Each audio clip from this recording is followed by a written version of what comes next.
You ready, Ryan? You ready to record? It's being recorded. Excellent. Got it.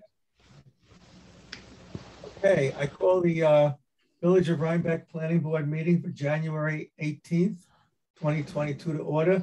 The first item on the agenda is the public hearing for Shay Dean and Mark Iserles and Warren Temple Smith, architect, 46 Livingston Street, a special permit for an accessory dwelling. We have a motion to open the public hearing. I'll make that motion, Michael Gee. Have a second? Second, John. All those in favor? Aye. Aye. Aye. Okay. So, is there anyone here? We've been through this many times. I was wondering if there's anyone here who would like to make a comment at the public hearing. You can unmute yourself or send a chat message to Ryan, or because if there is, then I'll ask Warren to explain the project. You do have some participants here from Art Gallery 71. We're not sure at what point you'd like to hear from us. So Hi, I can jump in. You guys are not until the discussion section. Okay. So that's more towards new business and the end. This is more for the 46 Livingston Street project. You're welcome. Well, if there's no member of the public here, unless somebody objects, I would suggest that we close the public hearing. Does someone have a motion to close the public hearing? I'll make a motion to close the public hearing, Michael Gee. Do we have a second? Second, John. Okay, I forgot the first time. Roll call vote. Michael Gee. Aye. Suzanne Holtzberg. Aye. John Clark. Aye. David Miller. Aye. Okay, the public hearing is closed. So we've been through this numerous times. I guess the couple of questions that came up, I was sick 2 weeks ago, so I missed the meeting. But there were two questions. There was a recommendation from the Zoning Board of Appeals that went along with their positive recommendation, and that the parking be delineated on the final plan. I think Warren sent out a plan that we all should have gotten a copy of.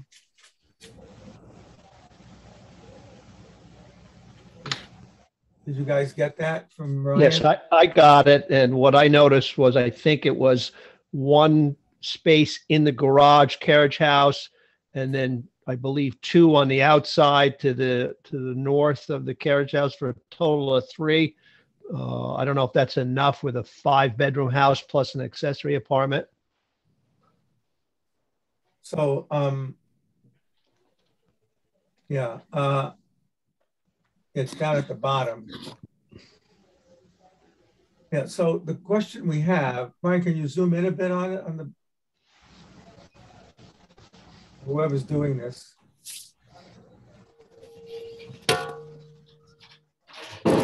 So it's Warren, or I guess the owners, it's your intention that it's a 3-car garage. Yes.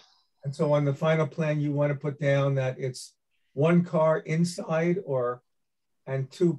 There are two cars currently parked outside. I guess those are correct. The cars. That's right. Yeah. So that's where you'd park them, in the gravel parking area. That's right. And then you'd only have 1 car in the garage. You'd have room for 3, is my understanding. Right, but we need to provide a parking space for the tenant in the 1-bedroom apartment upstairs, and we're designating. We're assuming that they would, park outside, but there's nothing preventing them parking inside. It just seemed to make more sense that the owner would use 1 bay for indoor parking. The rest of it really is used for typical garage storage of bicycles and garden equipment and all the stuff that people accumulate with a house in the village. But we just had to indicate that we are providing 3 parking spaces, but you're right, we could provide a 4th in the garage if it were needed. I thought there was a big area in the back where the horse stalls are. That could be storage area as well. That could be storage area as well. That's correct. Yep. You just wanted to mark down that you've got the 3 spots designated on the chart. Correct. We're showing we're in compliance. I mean, the number of bedrooms in the house isn't really relevant. It's a single family residence and they're young children. They aren't driving cars at this point. So it's, you know. Well, you marked the 3 required parking spots. Correct. On the plan. Right. So anybody have any questions about the parking? Okay. Right now, there's a tree in the middle of that parking lot. Is that tree going to remain? There is a tree planted there, and I think they're parking on both sides of it. They sort of wanted that as a landscape feature, if you will. Yeah, no, I don't have any problem with it. I just wanted to make sure that that wasn't being knocked down. No. In favor of parking. No. So there was a question about the handling of the septic system. Uh-huh. And there's an engineering report that was sent out. Was that? Yes. Shay and Mark engaged David Ryder, engineer, to investigate the feasibility of a larger septic system. And he did tests at the site and did a preliminary design of a larger septic system that will go to the county health department for their review and approval. But the important thing of that correspondence that was provided to the board is that they certainly have capacity on their property for a septic system to serve the existing house as well as an accessory apartment in the carriage house. Does anyone on the board have any questions about that? And we can just make Board of Health approval a condition of site plan approval. Sure. At least right. You can't get the C of O until you have the Board of Health approval for the accessory apartment. Understood. Right. Okay. Because we've been at this for weeks now. Does anyone on the board have any more questions about this? I'm okay. I'm fine. Suzanne's okay? Are you asking specifically about the septic system and the parking? Yeah. Yeah, I don't have any problem with it. Okay. All right. Well, I'm fine. Oh, Jeff arrived. Hey. Sorry. That's okay. All right. So I'll make a motion to approve the proposal with the condition that they get Board of Health approval. Okay, that's John Clark making the motion. Do we have a second? I'll second that motion. Jeff? Okay. Jeff, okay. All those in favor, roll call vote. Michael Gee? Aye. Suzanne Holtzberg? Aye. John Clark? Aye. Jeff Christensen? Aye. David Miller? Aye. Okay, guys, good luck. Thank you. We're looking forward to fixing that building up. Yes, we are too. Right. Everybody is. That's a very important building. Right. Thank you, guys. Thank you. Okay. The next item on the agenda is Unlimited Tomorrow. And we're talking about site plan approval, formal site plan approval that we've never had. And I believe there was a long list of issues and problems with what they were trying to do to please the board, so to speak. And there were issues with the septic. Do you want to go over the problems? And sure. Okay. Andy Didio with Taconic Engineering. I can, for those of you who may not have had a chance to take a look, I'll share the site plan. Everybody see that? Yep. Great. So here's the existing condition plan. As we have seen in the past, you know, obviously one of the items of discussion is the parking in the front. We touched on it last time, but I'll reiterate, the existing septic system is in the front of the building. So we scoped from the septic tank to what is a dry well, seepage pit, essentially, underneath the parking lot. And there's the existing well that serves the property is here. Then if we go to the proposed, and way back when we appeared and discussed some of the options for parking, we took a look at what the potential is to establish parking along this southern property boundary, and even looked at what it would take to potentially put some in the rear. And as Mr. Miller had mentioned, there were some issues that arose as we started to review that. One of which is there's an ornamental tree. So in order to establish the parking along this line, well, why don't I start here? I'll go to the proposed. So there's an overhead door here, and there's an egress door here. So, and then there's a shed. So establishing parking along the building interface is pretty limited. And then you lose these spaces, as you would imagine, to bring traffic around this direction. And then if you're, as essentially the only option along the southern property line, I don't know how many of you are familiar with the co-work space next door. This is a big glass wall. So one of the concerns is right now, although they do overlook a portion of the parking area, this glass does look out onto some green space, and the concern is from the neighboring perspective is that, to stagger or to stack up cars with their headlights and front end right up where it would have to be for two-way traffic, right up against this building, really detracts from the neighboring occupancy of the co-work space. And this is on the interior of the space, is kind of a big open room that is used for event gatherings and as well as individual workspaces, individual tables.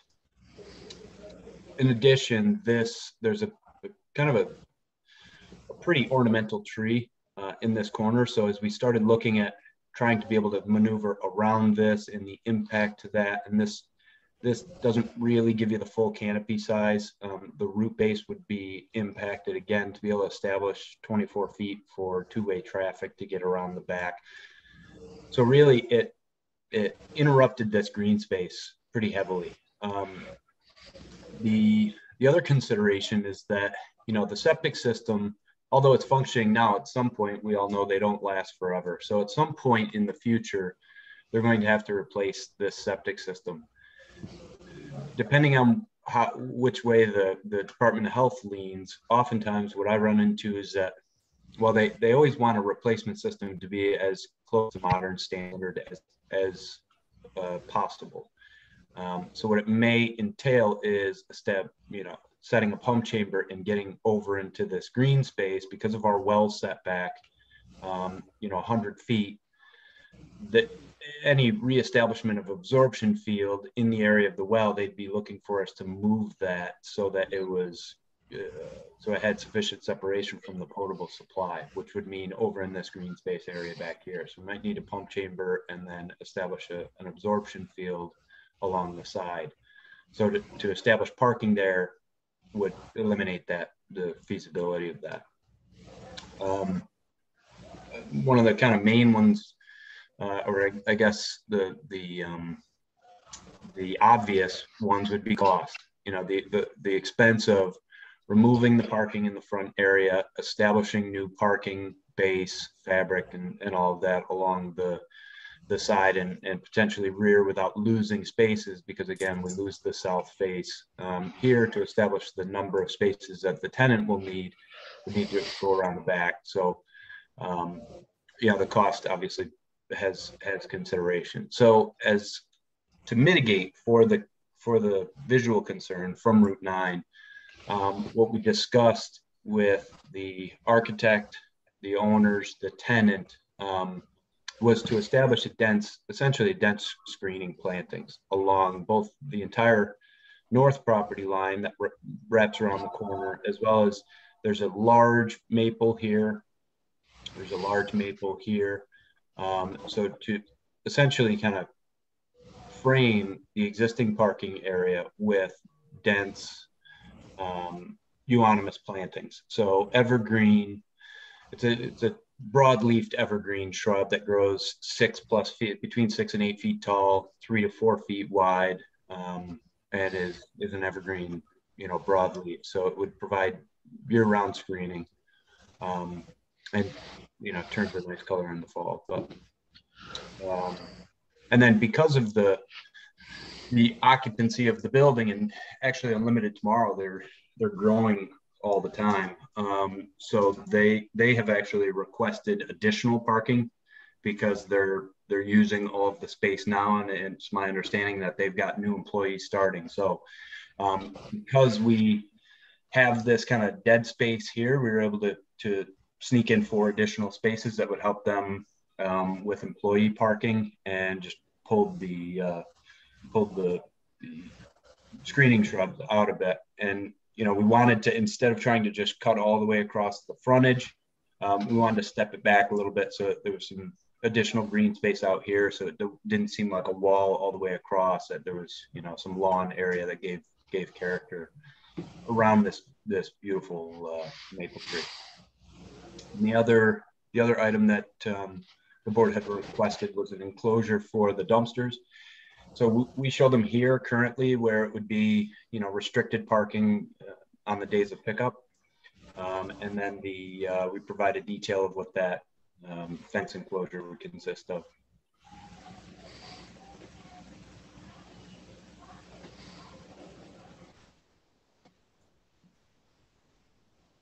So Can I ask a question about the septic? I think there was probably like 1 bathroom in there for the staff to use. Has that changed as the if you put a men's and women's room in there and add more bathrooms and more capacity inside the building, that would put strain on the septic system? I'm not sure. Well, the number of bathrooms wouldn't play a role there. The occupancy certainly does on a septic system. To be honest, I'm not sure. It was functioning when we did our inspection, but what the true occupancy versus the capacity of the system to do a full capacity analysis, usually a single dry well isn't up to modern standards as far as sizing criteria, but the modern standards oftentimes are, as we find, are much higher than they need to be. And in a office setting, you're really only, I'm gonna try and remember, I think it's 15 gallons per day per employee or something. So a 1-bedroom residence is 110 gallons. So really you could have, if you say you had 20 employees there, it'd be the equivalent of a 2-bedroom house, which is a pretty small system. I think with the gravelly soils in this area, that's the reason why it's continuing to function. But again, they all have a lifespan. So it's, at some point it'll need attention. But we have comments from the board. I got a number of comments. I don't know where we're going to go with them. The narrative on paper and what you just explained, I understand it and it sounds good. In terms of a building that was constructed in the history that I remember going by, it always seemed like there were 2 or 3 cars there on average all day long, and that's what's in the building. Most times I'm seeing at least 24 cars there, and the average human uses the toilet 8 times a day. So 1/3 of a day, 24 people, that toilet's being flushed a lot, and using the original without any kind of observation. Otherwise, this is here and it's working now, and it's going to fail in the future. I don't know if we should be doing something proactive as a site plan in regards to the septic. The other thing with the increase in parking is good, I think. But I would say you can't count 2 spaces in front of a dumpster when a truck has to go there and just say you can't park there on certain days because those days could constantly change. So if we were to approve this, I would suggest at least moving the dumpster to the south line in the grass, opposite the and then screen it with maybe some more of the euonymus, right in there. And then you're keeping your two. You can't count them when, a garbage truck has to get to them, but you could put them in that green space, and then it's also easy for the dumpster to come straight in, back up, and then get out if we were to do that. Those are my only comments at this point. I must say that I'm disappointed. We've been waiting for 6 months for a revised site plan, and we got the same site plan with 4 more cars out front. The code, which is what we're supposed to go by, says that parking shall be located behind the front plane of a principal structure or behind the building. Now, I know we can't move the building. We can't put all the parking behind it. I understand that, but it seems to me it's the responsibility of the board to do as much as possible to meet that standard, given the current situation. And so I gave you a way of doing it last time. And so 6 months go by and we just get a lot of reasons why you can't do it. And nothing changes other than you try to cover up the fact that you have all this front yard parking. So I went back again and I looked at your rationale, and some of it makes sense. If the septic system has to be replaced, they're probably going to want to put it in the backyard or in the back side yard. That tree is decent size. It's worth saving in the back there. So I came up with an alternative. And the other thing that's kind of screwy about this site plan, and it's hard to tell exactly, but I did the best I could with the scale since we're working off digital copies. Your entrance is 32 feet wide. Your parking bays are 75 feet wide. You really only need a 24-foot entrance, and that's generous. And the parking bays should only be 60 feet wide. So you're in spite of having all this parking out front, it's even bigger than it needs to be for the 28 spaces. So I looked at it, and if you can allow me to share screen, I'll show you. Sure.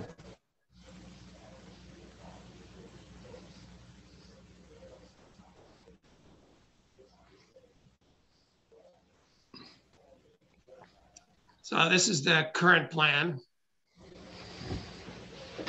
This is what I showed last time. And again, it does take up this area in the back and it does infringe on that tree. So I'm showing a compromise plan, which consolidates the parking away from the road, doesn't infringe the trees, leaves room for septic in the back, and gives you 28 spaces. And including, I think, by ADA standards, you should have 2 ADA spaces. Now, I don't know if you get a lot of customers in here, but presumably somebody who does artificial limbs, you would think might want to have an ADA space or 2. So I showed 2 here, and it does consolidate everything. It reduces the entrance to 24 feet as opposed to 32 feet. So you save on, you grab more green space there, and then you save all this land in the back. I put the dumpster here. I don't think it's a problem to have a dumpster in behind parking spaces. If it's necessary, you can find another spot for it. But at any rate, that was my feeling. The hedges are fine, although when I looked up that hybrid, it said it doesn't survive well in zones 5 and 6, and we're in zone 6. So because the ground freezes, they tend to drop the leaves in the winter. So I'm not sure about that. Maybe with global warming, that won't be a problem, but it's sure frozen ground out there right now. So I'm not sure we're going to get total evergreens there. I would say we should put in some supplemental trees since you're having all this front yard parking to try to shield that more than just an uninteresting hedge. So those were my suggestions, that you consolidate the parking as far back as we possibly can while still leaving room for the tree and the septic. If you're worried about your neighbor there, you can put the hedge over here or a fence to block the view of the parked cars. And reduce the size of the gravel to the standards we need for a legitimate parking lot, which is 24-foot aisle and 18-foot spaces, which adds up to 16-foot parking bays, and 42 between here and the building. That's 59, so there's plenty of room to allow space here for your shed and your doors and your patio, and still allow room for a buffer along this side yard.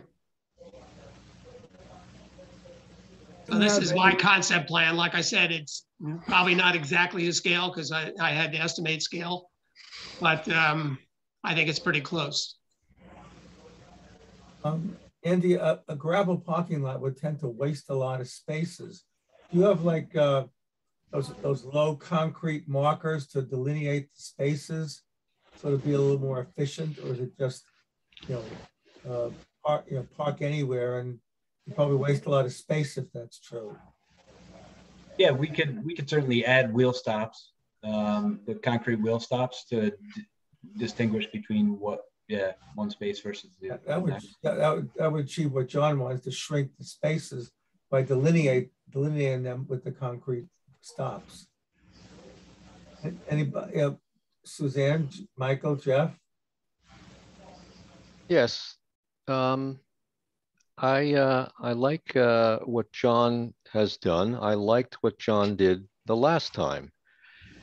I'm also pretty disappointed that after all this time, really not much, I got to be blunt, not much thought went into this. Sorry, Jeff, if I could, what I'm not showing you are all the iterations that we went through. There have been several iterations of different parking arrangements, different dumpster locations, and none of which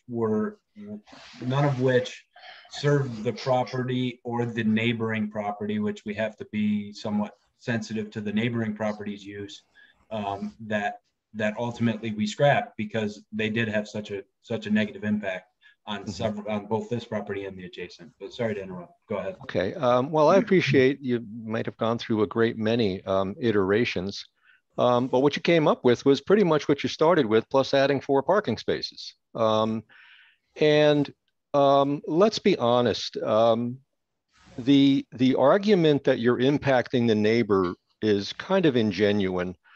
There are many, many ways to block any traffic or concern about headlights. Number one, I appreciate your point that the neighbor might not want to see parked cars. The probability that they'll be seeing headlights is limited because most of the stuff happens during the day. We've dealt with issues before where there was a concern that cars pulling in to a lot would affect neighbors, and the obvious answer was to put a fence or a hedge in, and that's I think shown in John's proposal, and it's pretty good. But when I drive by that place, it looks to me like a used car lot because there are frequently 24, 25 cars in there. Back in the April 6th meeting, when we considered going over a site plan for approval, and we were debating then, well, is this light industry or is it small enough that we could just consider it to be a business office, et cetera? We were told there would be 15 or 16 people there and generally 13 computer operators working there. Now, there are frequently 24, 25 cars in that lot, and you're telling us that there's going to be more people there. So there's 2 points. And if I could share my screen, John, if you would just let me, and if I have the ability, let's see, do I? Let's take a look at this.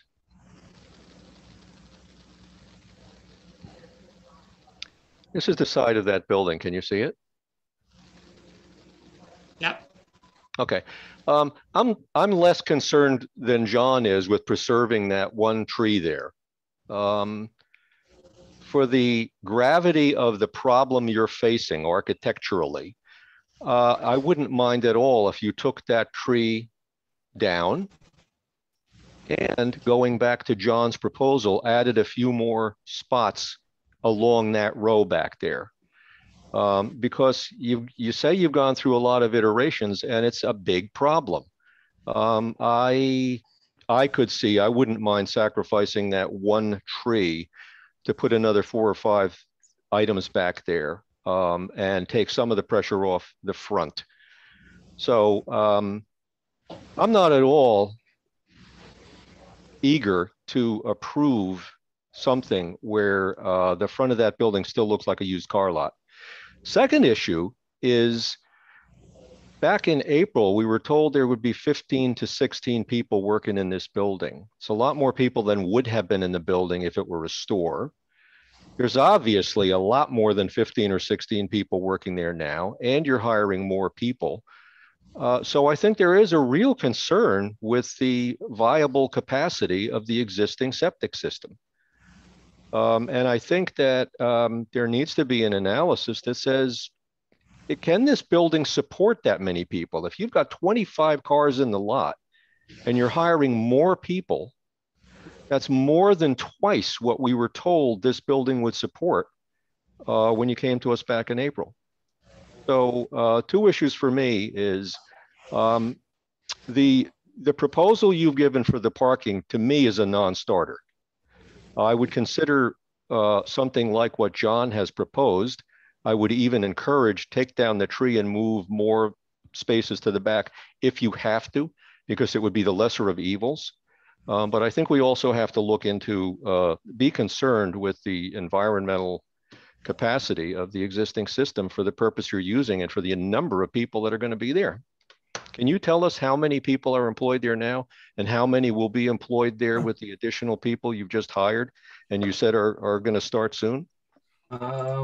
You know, there may be, I would have to dig that out of my email. I think I have a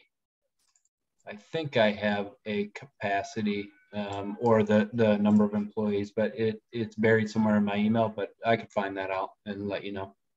And I guess another question is, as you're, I mean, the good news for you is the business there is flourishing.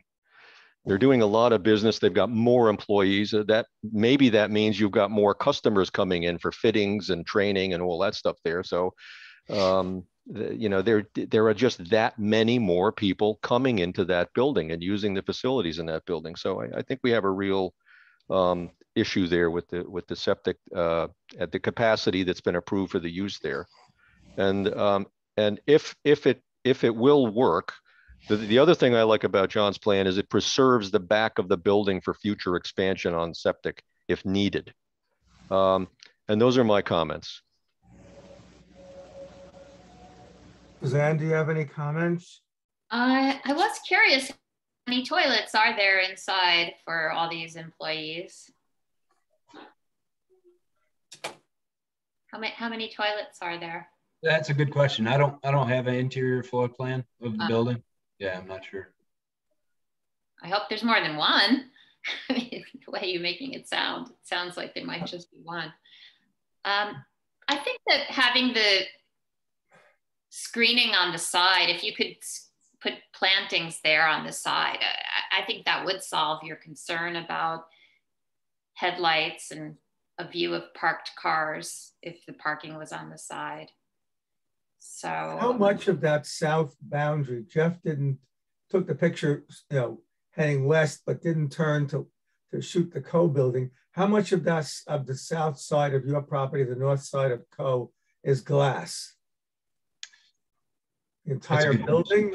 I think it, from my recollection of being in that space, I think it's nearly that whole wall, but I might be able to pull it up on Street View. I was just trying to do it on Street View, but I can't see. It's a lot. I'll take a guess because I looked at it the other day, and I would say a third to half of that wall would be glass. It's substantial, but you know, or less. Yeah, Yeah, but I mean, if certainly if there was some screening, along the windows, I don't see a problem having parking along the property line. That either way, you're going to look at a parking lot. right. So screening should happen one way or the other. I agree with that. And a fence is even better than plants, although plants are prettier. And if you can do an effective hedge, that's fine. But fences are, the best sort of screening from a parked car. A good 5-foot fence over there would take care of any issues and leave some green space in front of it. I don't know. I think the board, as a consensus here, doesn't like this concept. We don't like having we worked with Co for a couple of months. I worked at a very nice arrangement with them. Beautiful landscaping out front, the parking on the side, and it's a beautiful property coming into the, gateway of the village. And this used car lot, as has been described, it's just not attractive. And we think you could. And what's going to happen if you hire half a dozen more employees next year? Where are you going to put them? Well, I think that's one of the issues is that, and that's one of the issues that the owner has is that if they grow any more, they're going to outgrow the facility. So they won't be a tenant, there if they have to expand employee base just based on seating arrangement. I don't think they have enough space for desks and for the the 3D printers that they have. So that's one of the concerns about going through significant capital investment for a use that may not be there in 6 months to a year. They can rent space next door. If everyone's not aware of this, I don't know about corporations and limited partnerships, but the same person did, and probably still does, own the tack shop building and the co-workspace.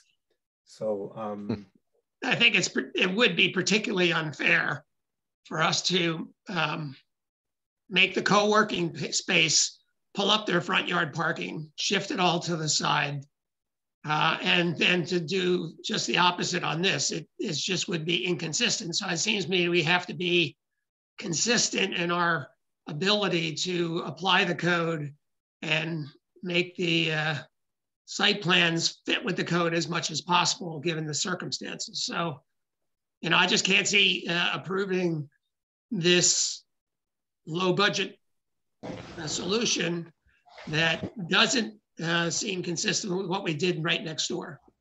With the same owner. The same owner owns both properties. Yeah, and one of the issues the difference. One of the issues that allowed that parking is that you've got a site. It's effectively a corner lot on that co-work. So the access to be able to move the parking and accomplish that in a way that didn't significantly adversely impact not only this parcel, but again the adjacent parcel. Having that side road to pull down and enter the parking lots, it's a different scenario, but. Yeah, but we still have to accomplish the same goal, which is to eliminate as much of front yard parking as possible. And in this case, moving it back as far as possible. And, we're not asking you to go through and pave the lot and put in curbs and drainage. This could be an expensive site plan. What we're asking you to do is shift gravel around and put up hedges and fences. That's not an extraordinary amount for a site plan approval process. So I don't feel that much sympathy. I certainly don't want to, cause any major difficulties for the owners, but it seems to me we have to be consistent with the code, which tells us that, that we're required to remove the parking towards as much of the backyard as possible.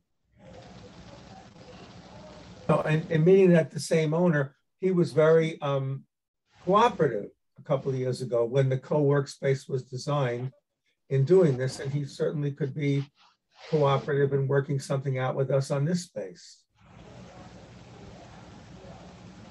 Yeah, I think as we look at the you know, I appreciate your sentiment, John, but it is very expensive to excavate, to put in gravel parking lot is a significant, I mean, it's a six-figure, most likely a six-figure project by the time you do the screening and the planting and the excavation and just the material costs for doing gravel. And the revenue generation from the tenant there the juice isn't worth the squeeze, as they say. But again, that's why we tried to find, given the fact that the aesthetics are the major concern about being able to see what you refer to as a used car lot, was to provide intensive screening, which is not an insignificant cost in of itself, to plant, you know, upwards of 100 specialty shrubs. And again, leave adequate space for potential future replacement of the septic system. You know, again, it's functioning now, and that's typically, if you're not making modifications to the system, you know, you don't fix it if it's not broke, as they say. If the septic system is functioning, then there's, you know, there's no reason to replace it until it needs replacing, and that is, or is showing signs of failure, which we didn't encounter when we did our investigation. So did you take the top off and take a look inside the seepage pit to find out whether it's maxed out or anything? We excavated the tank, scoped from the tank to the seepage pit, and uncovered the seepage pit and pulled the lid. Yeah, well, I'm okay with, if something's not broke, I'm fine with not fixing it. And, you know, if you will write up an analysis of what you found so that it satisfies the board that the septic system is working fine given the capacity, and talk about how many gallons a day and how that compares to other types of uses. You know, I could see that, you know, we've let a lot of site plans go by given septic systems that are below Board of Health current standards, because that's what the village was made of. A lot of us have cesspools for sewage treatment systems. So, and the soils drain really well here.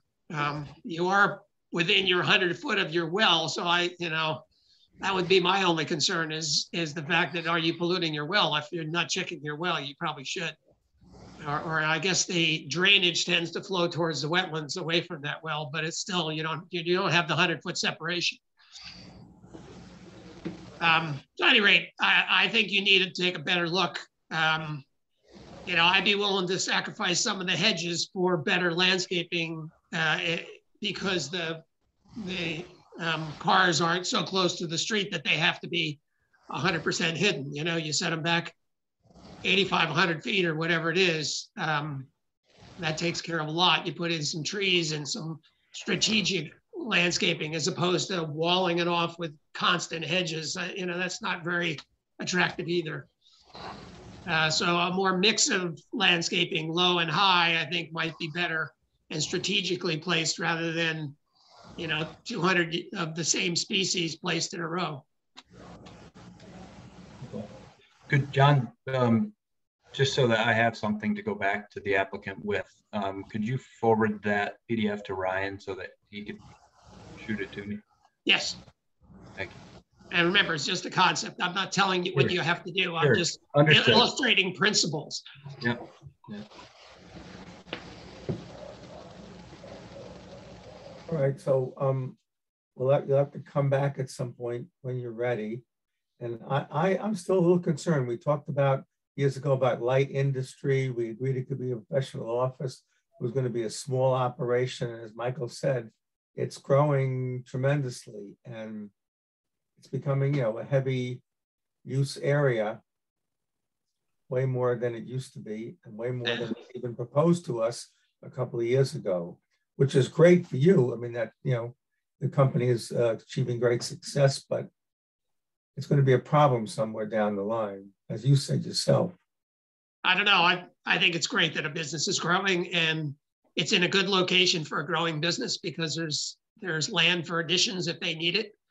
And it's on Route 9 with good access. And so let's get through this site plan and not worry about 10 years down the line. Okay. Just a comment. Okay. No, I'm okay with anybody comment. Thank you, John. All right, so Andy, see what you can, Ryan will send it to you and think about it a little bit more. Yep, I'll go back to all the involved parties and we'll readdress it. Thank you. Thank you all. Have a great night. Good night. Thank you. Good night. Night. Okay, the last item on the agenda is a discussion with Art Gallery 71, as well as Loopy Mango, who feel that their signage or their distance from the center of the village is creating a problem attracting patrons to both businesses. And I guess I'd like to hear what you guys have to say first. Okay, sorry. Really, all we want to do is use our sandwich board. That's really, we'd like to apply for a variance if there's a process to do that, because we got a notice that we couldn't use it anymore. And we've seen sandwich boards are illegal. I spoke with the zoning enforcement officer. Sandwich boards are not allowed in the village. And we also said there was a discussion about a pole sign out on the sidewalk. And we've not allowed, pole signs not allowed in the village unless they're grandfathered in. And there are several locations where there are a couple of signs out, like in front of a Market Street restaurant, or in front of what used to be the Laura Delano store. I don't know what's in there today. On Route 9, there's a sign out there.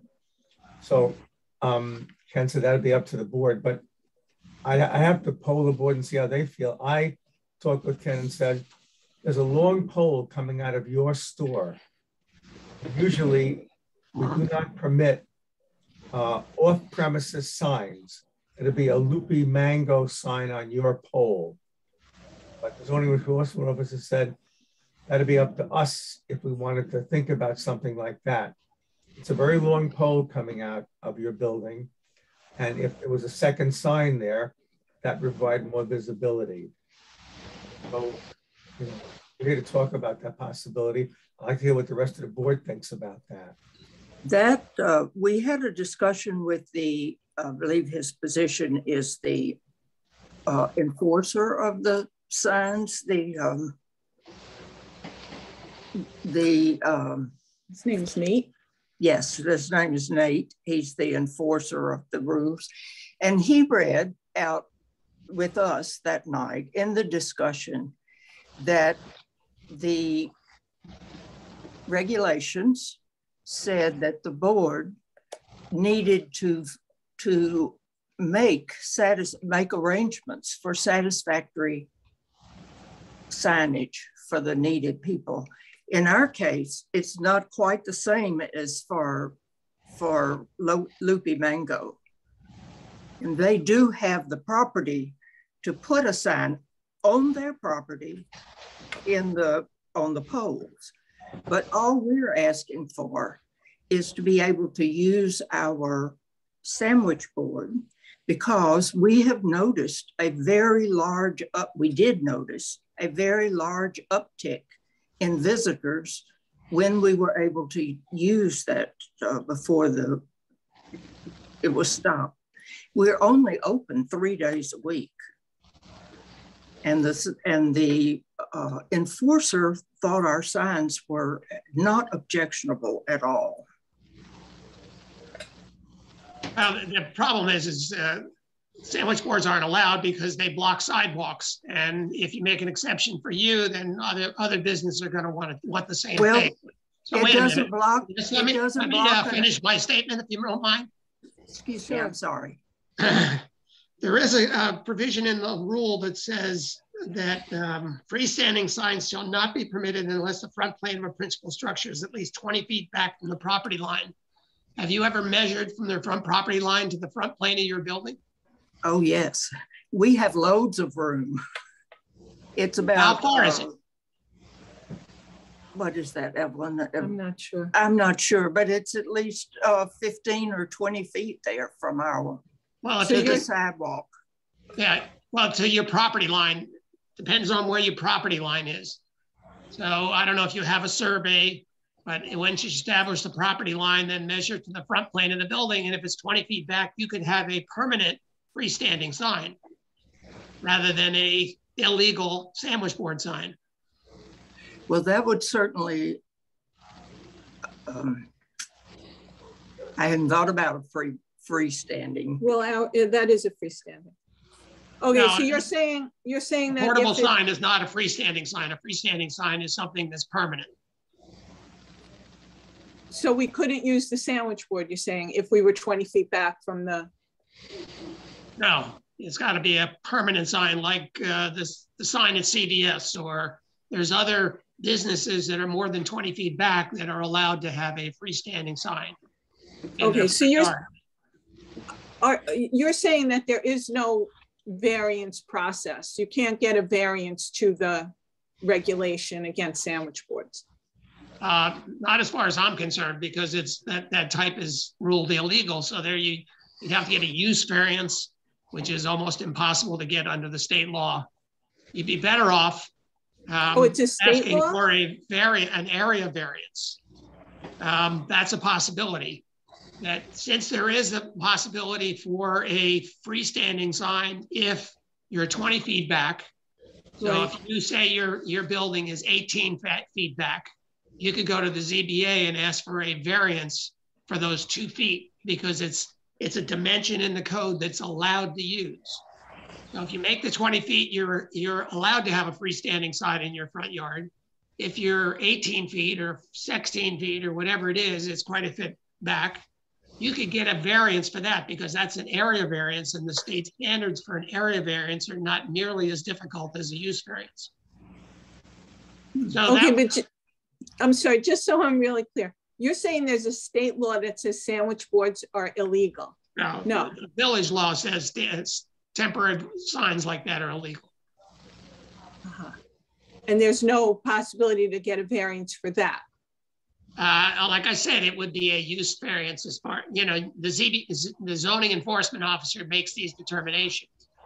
But my understanding was that would be a use variance, which is really hard to get under state standards. But an area variance is relatively easy to get by comparison. So that's an opening for you. Because if you're looking for a variance, that's a provision in the law that has a number attached to it, that if you don't make that number, you can ask for an area variance, and you can go to the Zoning Board of Appeals and ask for an area variance. The standards are the benefit to the store owner compared to the community effects and impacts on the community. And sometimes the ZBA will give, if you have a good justification, sometimes the ZBA will give you an area variance. It's, like I said, difficult to get a use variance. John, and if you, John, please, go ahead. Would the art gallery need to come to the planning board first for a positive or negative recommendation? Yes, once they file an area variance with the details in it, they would first go to the planning board. We would make a recommendation to the zoning board. The zoning board would have a public hearing. Your neighbors could come and say yes or no. They like it or they don't like it. And they'll vote on the area variance. Now, could this be applied for the building itself as one location? So it could serve for both the art gallery and Loopy Mango? Are they on the same parcel? Yes, it's all in the same building. But Loopy Mango. Yeah, I mean, I would think the two, like I said, you're going to have to go to the zoning enforcement officer and run by what sort of area variances might apply. You know, if it's on one parcel, then you could also do the wall sign the way your neighbor did on the western wall of the house. they put a second sign up there, and I think they got an area variance for that, as I remember, didn't they? No. No, we allowed them to put the parking lot sign on the building, thinking that that would help. That's a sign visible to anybody pulling into the parking lot. It's on the side of the building. It's viewable way down towards the end of the parking lot. Wasn't that an area variance though? No, they had enough signage, John. Okay. Well, now, do they have enough signage to do anything else? The building only has 8 square feet left. 8 square feet left. And what so that would be another option. You can go to the Zoning Board of Appeals and say, the code gives us 8 more feet and we need 12 more feet in order to have a sign on the side of the building that exposes us to that parking lot, and give your economic justification. And you could, in theory, get if it's better to have a free, I would say, it's just off the top of my head, it seems like better to have a wall sign facing that parking lot than it would be to have a freestanding sign out in your front yard. But you can choose. There's 2 different options. It's not really. It's really not the same thing. You're directing it to 2 very different audiences. The people who are putting their cars up, and they're going to walk around, but they generally head in the other direction first. And we cannot have lights on the trees. So there's nothing to attract the eye once they pass Roy Ty. All right, well, unless it's our option. Sign. Yeah, that's another option. You could do that wall sign if you could get an area variance for more than whatever feet you have left. Question, Ryan. Mango. Are you just speaking about the art gallery, or are we talking about Loopy Mango too? Well, we are from the art gallery. But I know that. What is Loopy Mango? I'm Loopy Mango. We're kind of in the same boat. I mean, You're both even of our further businesses back are than hurt by this situation. We lose money, every day. So Ryan, a question. The remaining allowable square footage of signage for the structure, does that mean is the structure the building that contains both places, or is the art gallery and Loopy Mango considered separate structures for purposes of the signage? I can't remember. One building. I think in this consideration, Jeff, I think for both businesses, I think it would benefit if the planning board would approach it as one singular location, because they are in the same building. Really, that what divides them is a hallway and a wall. Basically. I think I remember that was the case when we went through that earlier approval, which resulted in the wall-mounted sign facing outward from the for the art gallery. So that would mean that, and I don't know what the if 8 square feet is in fact the remaining signage allowance, that means that it would be total between Loopy Mango and Art 17.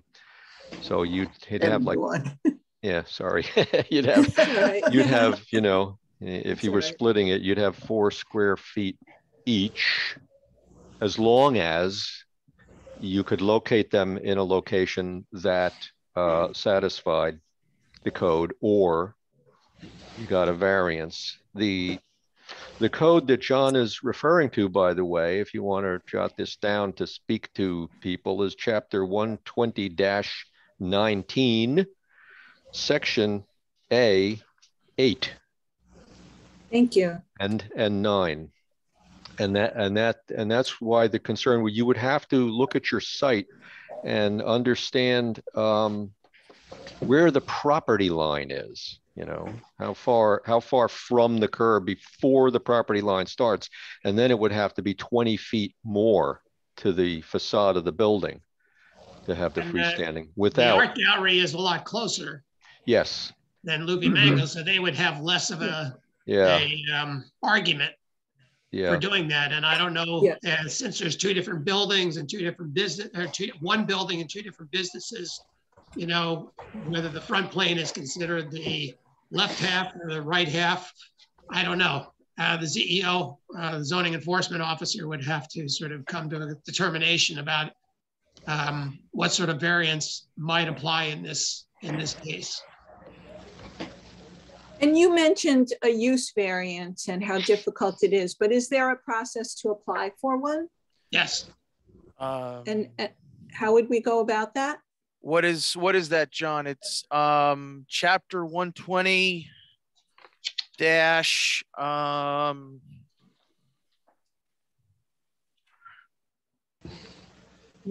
It's 120-50. 120-50. 51.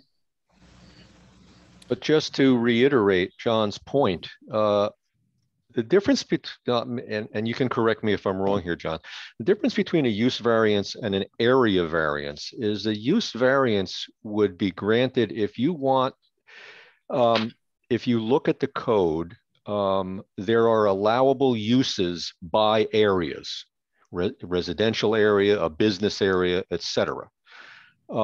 If you want to apply for a use variance, you would be asking for approval to do something in that area that is not allowed for the entire area.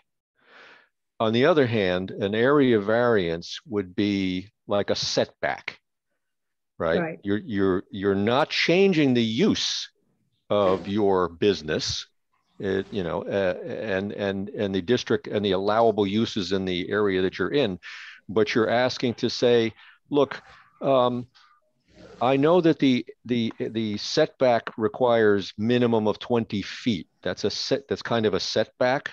Right. And you might, you might say, well, I would like to apply for an area variance for a 2-foot dispensation so that it'll only be set back 18 feet. Use variances, as John said, are almost impossible to get for a good reason. Allowable uses are defined for a specific purpose, and once you start letting one person in a residential area or a business area use that lot for something different than the allowable use was intended for, that's a very big deal, and it starts a slippery slope, and that's why they're very hard to get. John, am I on the right path with this? Does that make sense? Yeah, you have to prove that your circumstances are unique, they're not self-created, that there's and you have to prove with economic justification that it's impossible to make a profit without it. It's high standards, and ZBAs are, generally speaking, very reluctant to give out use variances because then everybody would ask for one, and then you would have sandwich boards up and down the street, and your sidewalk is wide, but other sidewalks are very narrow. And so it's hard to justify those sorts of things.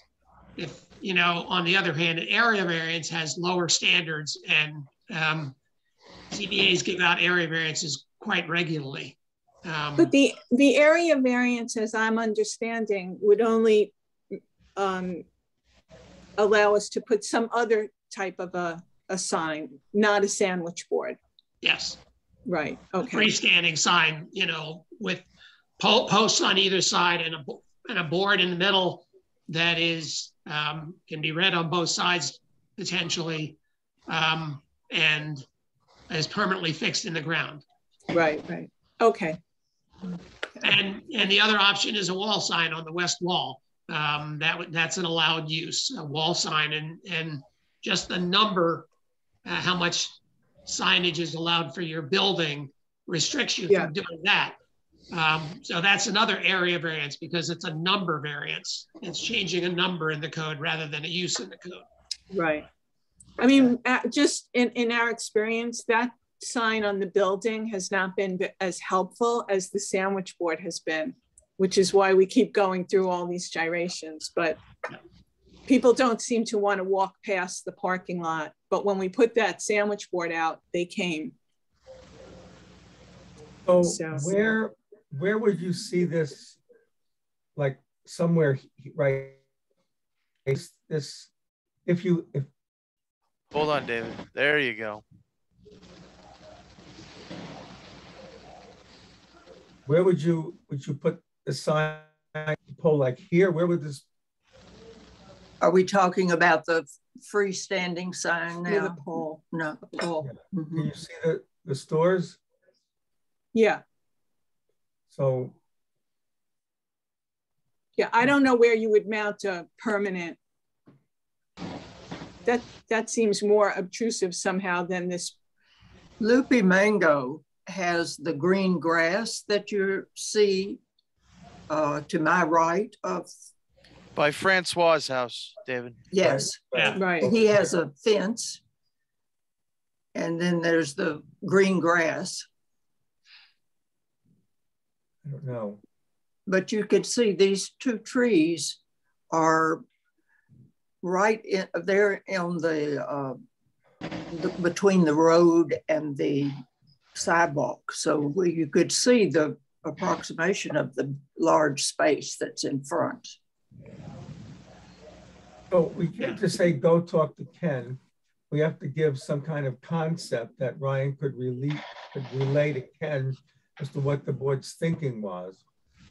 So John and Jeff and Michael, are you thinking sticking something here, like a pole in the ground here? That would not be. It wouldn't help. Wouldn't help. What do you want to do? It has to be more toward the sidewalk. It has to be off the sidewalk. If it's complicated because you have two businesses here and there's two different planes of the front of the house for two different businesses. One's forward and one's back. So Loopy Mango would have a better argument because they're probably closer to the 20 feet. Yeah. And they could put a sign right where the sandwich board is, right next to that sidewalk, in the edge of that grassy area. In theory, they could put it right where your sandwich board has been sitting recently. I'm not so sure, you'd have a harder case because there is better visibility for the store on the left from the sidewalk and the parking lot because it sets forward a little bit. Yeah.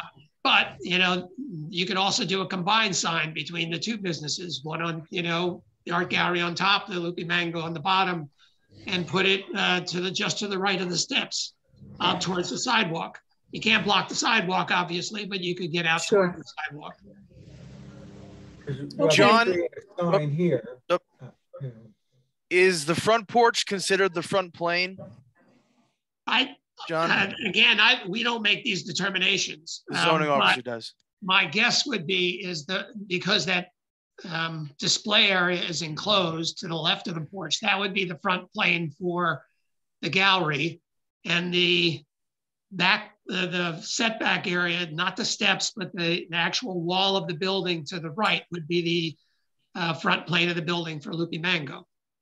So question, John, they have a garden just to the left behind the little box you can't see, heading east towards the river, or no, that's west. I'm sorry, west towards the river. You can't see it closer to the municipal parking lot. No, further out, David. There's a garden behind the box. Yeah. Could that freestanding sign be there?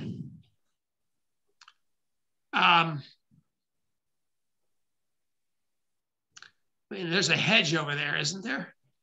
Yeah, no, there's some bushes that are maintained by the village, but there was a garden. Block the view, but it is a garden. It has to be on their property, and it has to.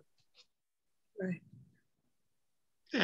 There is a provision in here that says freestanding signs larger than 8 square feet are subject to the setback and required yard provisions. So that would make you set it back. So you would want to keep the thing under 8 feet. So you could put it out towards the sidewalk. And my guess is if you got the variance, or if you qualify for the 20-foot setback, you could put it anywhere on the front of that property that didn't block sidewalk or create a trip hazard, or block the access to your stairs, or something like that. It would have to be in one of those places which is not a primary path for either pedestrians getting to your building or along the sidewalk. But I don't see, if you were doing, especially if you're doing a combined sign, whether it certainly could be out on the left side of this view, I would think. What about down by the word Google, John? Sort of dead center in the sidewalk there, or the concrete there. I would think you'd make a case for that as long as it's not in front of the stairs. Like right here somewhere? More to the right, David, sort of where the building is divided by that trim. Mm-hmm. In here? No. Center of the building, right? And down by the word Google. That's a street. No, that's the concrete. That would be the front plane of the building. Yeah, David, can I share my screen? I think I have a good view of it here.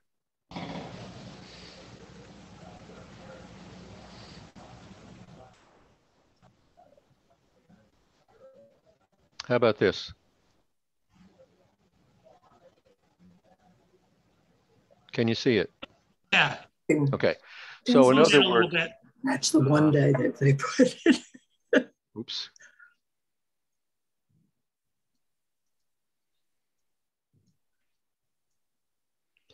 Yeah, that it's low plantings over here. Wow, I can't get in any tighter here, but want the plantings to block the sign.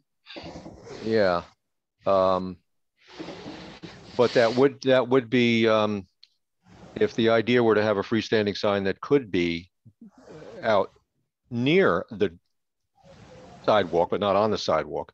It would be kind of where these little low plants are. Or it could be in front of that display window. Yes. Right in front of the display window.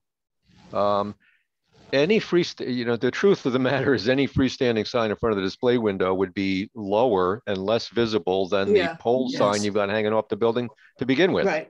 That's right. Right. But it would serve Loopy Mangoes. It would be to Loopy Mango's benefit because it is very hard to see the Loopy Mango sign. Yeah. This pole sign they've got here. Well, it's not shown in this photo, but the pole sign off of Loopy Mango is recessed and really not visible from, from the direction of the center of town, like so the Art 17 is. We could suggest, Ryan could suggest to Ken that the board felt that if some way a freestanding sign could be thought of in some location, that the board would consider that. If it was 8 square feet, it wouldn't need a variance. Is that fair to say that Ryan could advise Ken to think of a spot or suggest a spot along here that's acceptable? Because no matter what spot we say, you don't seem to think that that's going to work. I mean, I think they first have to find out exactly where their property line is before they go to the zoning enforcement officer. Find out where your property line is and take a measurement from that spot to the front plane where the display window is on the left and where the front wall is to the right. Get those two dimensions so you know what you're dealing with when you go in and ask for advice. So Alex, you would have to get that from Mr. Young. Yes, I think I've seen that. So I think that may even have it in my possession. Should I give that to you, Ryan? Yes, you should be in communication with me with that. Okay. Alex, yes. Thank you. Just, I think another fair comment to make is, and, I know you guys, committed the money to it and came before the board previously, but if you guys feel that the sign that's on the west side of the building isn't meeting your needs, you can take that sign down, and then whatever signage that's using will go back to the building. Thank you. Okay, thank you. I mean, I know you went to the trouble of applying for it and designing it and having it made, but I mean, if it's serving you no purpose, then you can eliminate it and then whatever signage there goes, you know, that goes back to be utilized. Yeah. So Yeah. that's another consideration, you know, to discuss amongst, you know, the art gallery and Loopy Mango.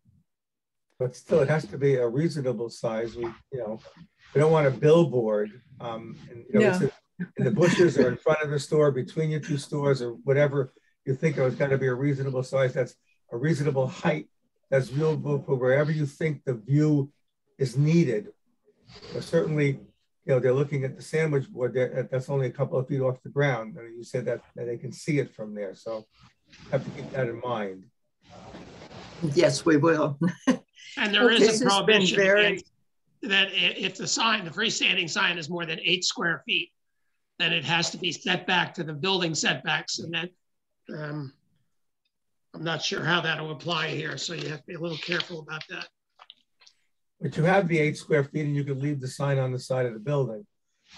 if 8 square feet could say, this way to Loopy Mango and the art gallery. Right. 8 square feet would not be a billboard. It would be a reasonable size sign. Yeah. At a reasonable height, in a reasonable location. And you have to figure out where you could put this so that the people you think need to see it and where they would be able to see it and present that to Ryan to give to the zoning enforcement officer. Yes. And then I could talk to him about it. Thank you very much. Yes, this has been very helpful. Good, I'm glad. We want you to be seen. We want every business to succeed. This is very important to the village and important to the planning board. Yeah. Okay. Okay. Anna, are you okay with? Are you okay with sort of how the discussion? Well, I don't really have a choice here, right? I have to be okay with it. I mean, art gallery and Loopy Mango, we know what works. It's the sandwich board. We can't have it no matter what we do. So, we have to be okay with, So we'll, I'll meet with Alex this week and we'll see what we can figure out, something that works for both of us. Yes. I mean, we'll get right to it. We'll get right to it, Luke. Thank you. All right. Well, we'll see. We'll see you guys, and I'll hear from the zoning enforcement officer, and we'll talk about it. Okay. Thank you very much. Yes. Thank you, guys. Good night now. Good night. Good night. So, Mr. Chair, just for the record, I just want to make sure everyone knows there is no one named Nate. I think there was a mix-up of names. There is no one named Nate. There's only Justin, who's the zoning officer, and then there's Ken, who's the code officer. So the art gallery folks and Loopy Mango met with Ken. So I just wanted, for the record, so there's no confusion. There is no Nate. There's never been a Nate. Okay. So I just wanted that on the record. So take it away, Chair. Thank you, Ryan. So we have two, did people get a chance? We are breaking many laws here by being 6 months behind in our minutes, but did you get a chance to, Michael said he looked at the minutes, July 20th and August 17th. Did people get a chance to look at that and make any comments, any corrections? I thought there was a problem that Michael pointed out, and they took them back, and they were going to be rewritten and resubmitted. Okay. They were, Jeff, and they were sent out. These are corrected minutes. Okay. When oh boy, slipped by Friday. me. It went out Friday? Sorry, I didn't take a look yet. I didn't Michael said his only comment was that it said he was here and he was on vacation in August. Was that in August? I wasn't here for the August, and everything on the July one looked fine to me from my memory of 6 months ago. And he wasn't here. I looked at them and I thought they were fine. There was a few question marks that should be filled in. Sometimes she couldn't understand the tape, which is understandable. You're just going to have to omit that and do what you Sure. have with So I recording. I can go back through there and clean up where the question marks are. That's no problem. The only thing I saw is on the July 20th minutes on page 5. They called muttons muttons. Okay. So they were missing an N there in the 5th paragraph. And that same paragraph had a blank there, which I think was, if my memory serves me right, the access door to the basement was the missing word that she was looking for. Do you have a line number, John? No, it was in the end of the 3rd paragraph was muntins. And in that same paragraph, it had a blank. And I think the words to fill in there would be access door. Okay. Or probably Bilko door or something like that. Okay, I will take a look at that and make the change. I thought they were fine. They read cleanly, and there weren't a lot of poor sentence structure or anything. I was very happy. So I mean, it's up to you guys. If you guys are comfortable with. If you like, Suzanne, did you get a chance to look at them? Did I? No. Yeah. So, let's do it next month. Next meeting, we'll do it. All right. If we want to make sure all the corrections and that we have a final draft we could vote on, we could vote on February 1st. And will we have any more meetings or any more minutes? Fingers crossed, yes, Chair. Okay.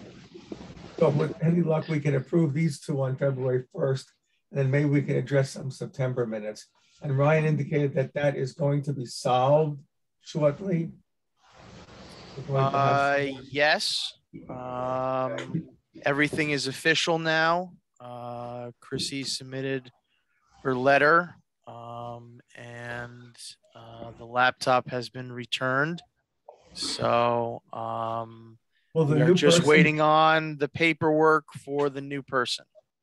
Will the new person be able to start with February minutes, or will the new person be able to go look at the videotapes for September, October, November, and write up minutes for us? I am confident that she has the capability of we're working on the minutes that need to still be drafted, and also attend February 1st. Good, excellent. Like to catch up as quickly as possible. Anybody have any other questions or comments about anything? I just like to remind, being that we are in 2022 and whoever will be listening to this, that all the majority of these recordings can be found on the Planning and Zoning Board's YouTube channel and page, or just the YouTube page. And so if they want to,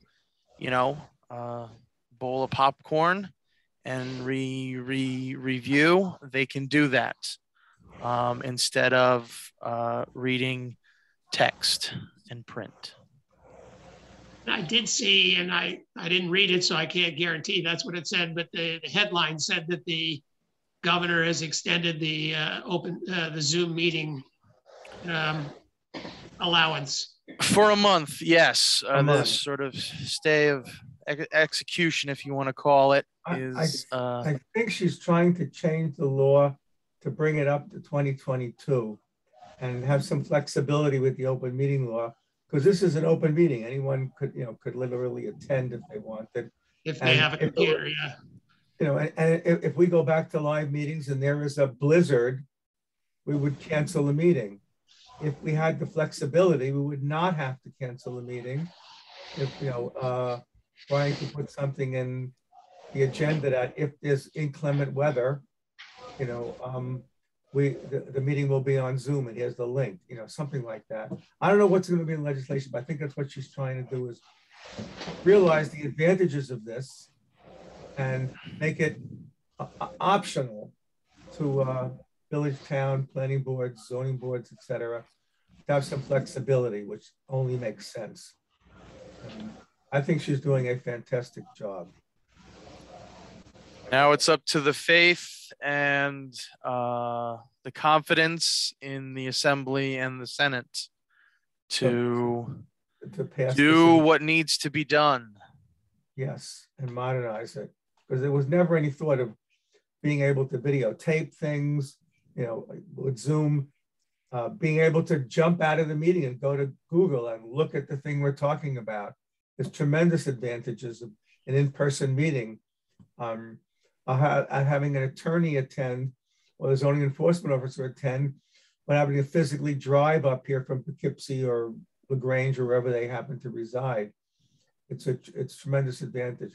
Not that we shouldn't go back to public meetings once it's safe and once it's, you know, whatever down, hopefully sometime this spring, but have the flexibility to do that would be great.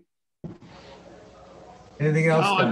According to this legal alert, it said last Friday, the legislation that allowed municipal boards to meet virtually was extended and significantly instead of an expiration date set by statute, the extension legislation will remain in place until the expiration or termination of the governor's executive order declaring it a disaster emergency. So it's in place until they take it away. Right. Or they come up with some kind of, you know, modernization of the open meeting law, which is what I think she really wants. Okay. Anything else, guys? All right. Just for the record, just to mention this, just for the record, that date is in fact February 14th. So unless it is extended past February 14th, that is the date. Right. Well, we're hoping that legal alert said, but okay. Yeah. Hopefully she'll come to some agreement or extend it another month if they're working on changing the law and adding some flexibility to boards to do, you know, do stuff like that. So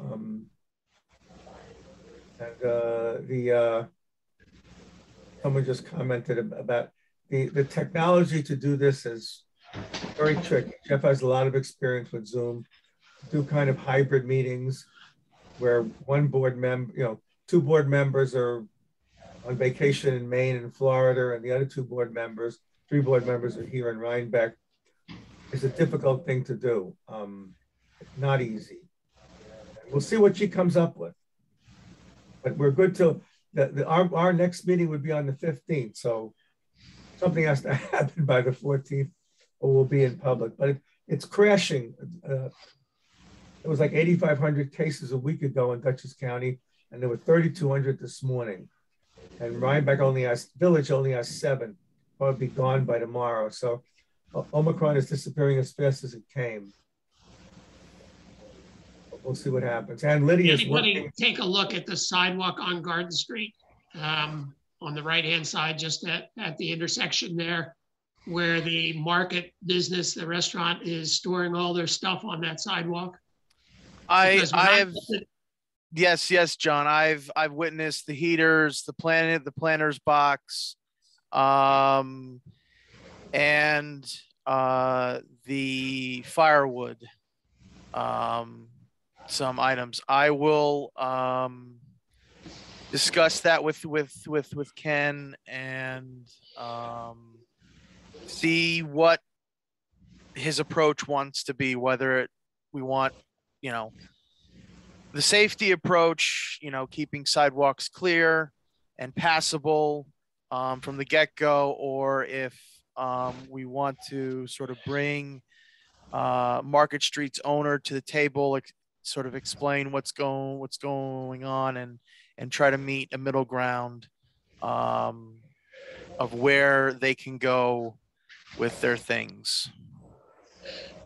When I looked at the aerial, it looks to me like that's a public sidewalk because you can put a measurement on the parcel access, and it looks to me like the frontage of that building does not include the sidewalk. So if it is indeed a public sidewalk, then it seems to me they shouldn't be storing stuff on it, whether it's trash cans or heaters, units, or firewood or anything. So just so you all know, I had a conversation with Market Street about this because after you had this conversation in the last meeting, I happened to walk by and Luciano was standing outside and I mentioned it to him. And they are of the strong belief that that is not a public sidewalk. that they actually own right up to the street. So, you know, FYI. All right, but if you look at Yeah. parcel No, X, it's still worth a conversation, like but yeah, it's still worth a conversation, but. So if that's their position, I think the juncture would be that Luciano, the owners, would have to provide Ken with a survey that clearly states that that is private property. Yep. This also might be historic from the John Fenton era, because apparently Luciano had a lot of conversations with John Fenton about it, and John Fenton basically said, yeah, it's fine. So there might be also some of that going on. Unaware of those conversations. Okay. You take the fifth. Lydia. Lydia, I have a question. Yeah. Yes. I'll show up for an actual question. Yes. Hey. Well, last week we had 2 days here where Hollywood came to this part of Rhinebeck, and it was a major impact to this part of the village, and we weren't notified on anything except for the trustees' agenda of somebody was doing something somewhere. And at 7 o'clock last week, I had 6 18-wheelers and tractor trailers, and they parked at the bottom of the street, starting where the sign says no parking from here to corner, and they were there for 2 days. So they basically took the intersection of Oak and Market Street and made it a one vehicle, and I had to go in and out a number of times, and it was dangerous, and there were no police here. I counted 40 vehicles over at the fairgrounds that were related to this. The Star Institute building was filled up with them, and I think it's great.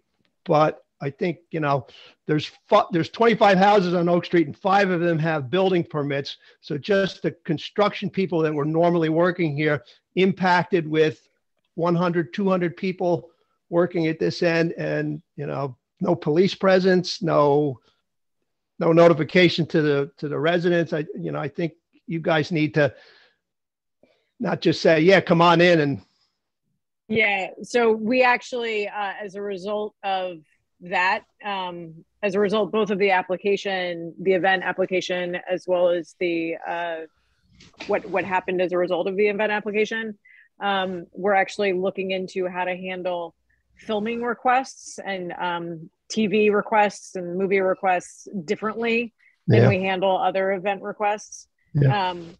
We've actually asked, an eagle-eyed resident who happens to sort of be related to the industry somehow to help us think that through, both in terms of, revenue, because there is an opportunity for the village to charge for that kind of permit, but also in terms of, limiting the number of vehicles, or at least identifying the number of vehicles, what kind of vehicles, where they should park, all of these questions that you've raised. Right. So it's been a long time since there was a big Hollywood production that came to town. So we've all learned our lesson on that one, and we're going to be, thinking about these kinds of event permits differently in the future. So yeah, I hear that. From Martina would have helped.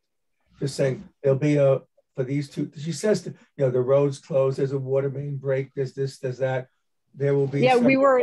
They did not identify the extent of the number of vehicles that they would bring with them. They didn't ask to close any roads. Like, there was a big miscommunication between the event permit that they filed and what happened.